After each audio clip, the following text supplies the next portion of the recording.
Jika kita mengetik di mesin pencarian kata kunci kasus kekerasan seksual di sekolah, laman digital segera menampilkan jutaan informasi terkait hal ini. Berita-berita yang bergulir di layar menandakan begitu maraknya kekerasan seksual di sekolah. Baik itu sekolah dasar hingga sekolah menengah atas. Baik itu dilakukan oleh guru ke murid, murid ke murid, hingga staf non-guru ke murid. Akhir-akhir ini, kasus-kasus seperti ini viral di media sosial, membuat mata masyarakat luas terbuka lebar. Ada masalah besar di sekolah anak-anak kita.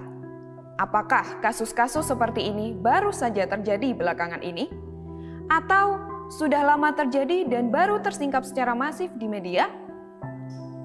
Bagai gunung es, berita mengenai kasus kekerasan seksual adalah puncak dari keresahan banyak pihak. Secara mendalam, kita perlu bersama-sama meyakini bahwa kesadaran dan kebijakan mengenai kekerasan bersifat krusial. Upaya pencegahan dan penanganan adalah kewajiban pendidik untuk bersama-sama mendorong terciptanya sekolah merdeka dari kekerasan seksual.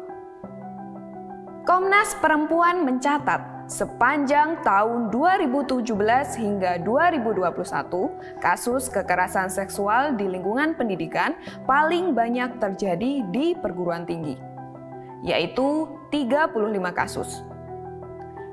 Kasus di lingkungan pesantren sejumlah 16 kasus, dan di sekolah menengah atas sejumlah 15 kasus. Sedangkan menurut Komisioner KPAI Retno Listiarti, dari Januari hingga Juli 2022 saja tercatat 12 kasus kekerasan seksual di satuan pendidikan. Retno menyebut, korban kekerasan seksual pada 12 kasus tersebut berjumlah 52 anak, di mana 31% terjadi pada anak laki-laki, dan 69% pada anak perempuan dalam rentang usia korban antara 5-17 tahun.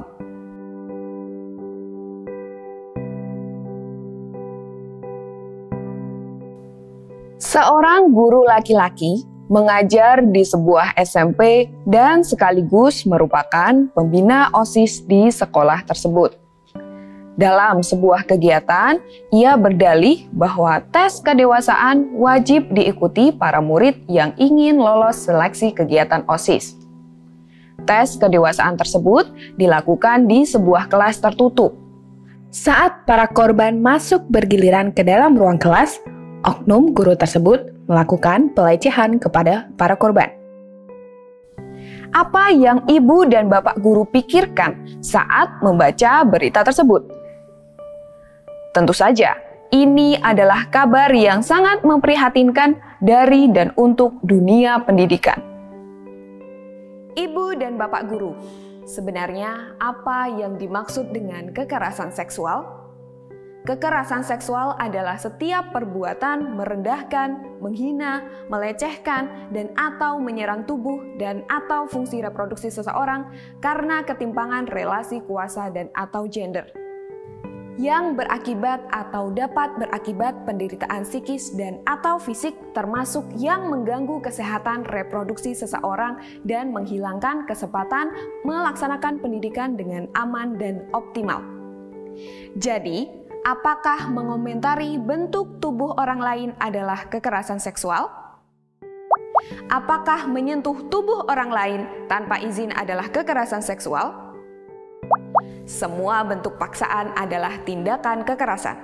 Lalu, apakah yang dimaksud dengan relasi kuasa dalam satuan pendidikan? Mengapa relasi kuasa menjadi akar terjadinya kekerasan seksual?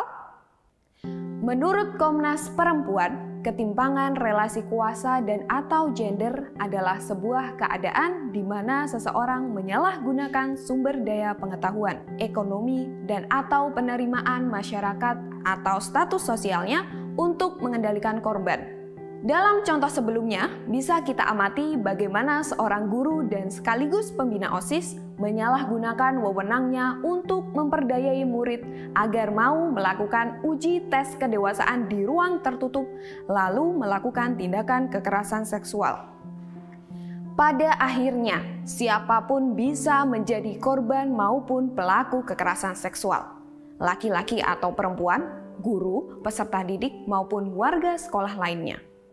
Karenanya, penting bagi kita sebagai pihak yang memiliki kewenangan di sekolah untuk berkontribusi membuat dan memastikan adanya mekanisme pencegahan dan penanganan kekerasan seksual yang aman, nyaman, dan mudah diakses oleh semua pihak, baik itu peserta didik, guru, maupun staf lainnya, dalam menciptakan sekolah yang merdeka dari kekerasan seksual.